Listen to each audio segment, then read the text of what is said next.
ಯಾಕಂದರೆ ದೇವರ ವಾಕ್ಯವು ಅದು ಸಜೀವವಾಗಿದೆ, ಕಾರ್ಯವನ್ನು ಸಾಧಿಸುವಂಥದ್ದಾಗಿದೆ. ನಂಬುವಂಥವರ ಎಲ್ಲರ ಜೀವಿತದಲ್ಲಿ ಅದು ಬಲವಾಗಿ ಕಾರ್ಯವನ್ನು ಮಾಡ್ತದೆ. ಜ್ಞಾನೋಕ್ತಿ 4ನೇ ಅಧ್ಯಾಯದಲ್ಲಿ ನಾವು ನೋಡ್ತೇವೆ, 24ನೇ ವಚನದಲ್ಲಿ, ನಿನ್ನ ಹೃದಯವನ್ನು ಬಹು ಜಾಗೃತೆಯಿಂದ ಕಾಪಾಡಿಕೋ, ಅದರೊಳಗಿಂದ ಜೀವಧಾರೆಗಳು ಅದು ಹೊರಟು ಬರುತ್ತದೆ ಎಂಬುದಾಗಿ. ಸೊ ಜೀವಧಾರೆ ಎಂಬುದಾಗಿ ಹೇಳುವಾಗ ಅದು ದೇವರ ವಾಕ್ಯವಾಗಿದೆ. ದೇವರ ವಾಕ್ಯವನ್ನು ನಾವು ನಮ್ಮ ಹೃದಯದಲ್ಲಿ ಅದು ನಾವು ಕಾಪಾಡಿಕೊಳ್ಳುವಾಗ, ನಾವು 20ನೇ ವಚನದಿಂದ 23ನೇ ವಚನ ನೋಡುವಾಗ, ನಿನ್ನ ಹೃದಯದಲ್ಲಿ ದೇವರ ವಾಕ್ಯವನ್ನು ನೀನು ಇಟ್ಟುಕೋ ಎಂಬುದಾಗಿ ದೇವರ ವಾಕ್ಯ ಹೇಳ್ತದೆ. ಸೊ ದೇವರ ವಾಕ್ಯವು ಜೀವವು ಆತ್ಮವೂ ಆಗಿದೆ ಎಂಬುದಾಗಿ ಹೇಳಲ್ಪಡ್ತದೆ.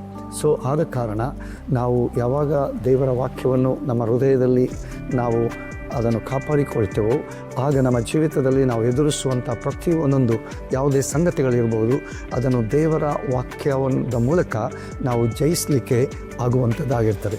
ಆದ ಕಾರಣ ನಾನು ನಿಮ್ಮನ್ನು ಪ್ರೋತ್ಸಾಹಿಸುವುದೇನೆಂದರೆ, ನೀವು ಎಲ್ಲ ಕಾಲದಲ್ಲಿ ದೇವರ ವಾಕ್ಯವನ್ನು ನೀವು ಅಂಗೀಕರಿಸಿ ಓದುವಂಥ, ಕೇಳುವಂಥ, ಧ್ಯಾನ ಮಾಡುವಂಥ ವಾಕ್ಯವನ್ನು ನಿಮ್ಮ ಹೃದಯದಲ್ಲಿ ನೀವು ಇಟ್ಟುಕೊಳ್ಳುವುದಾದರೆ, ನಿಮ್ಮ ಜೀವಿತದ ಎಲ್ಲ ದಿನಗಳಲ್ಲಿ ಅದು ನಿಮ್ಮನ್ನು ಜಯಕ್ಕೆ ಅದು ನಡೆಸುವಂಥದ್ದಾಗಿದೆ. ದೇವರ ನಾಮಕ್ಕೆ ಸ್ತೋತ್ರವಾಗಲಿ. ದೇವರಿಗೆ ಮಹಿಮೆ ಉಂಟಾಗಲಿ. ಆಮೆನ್.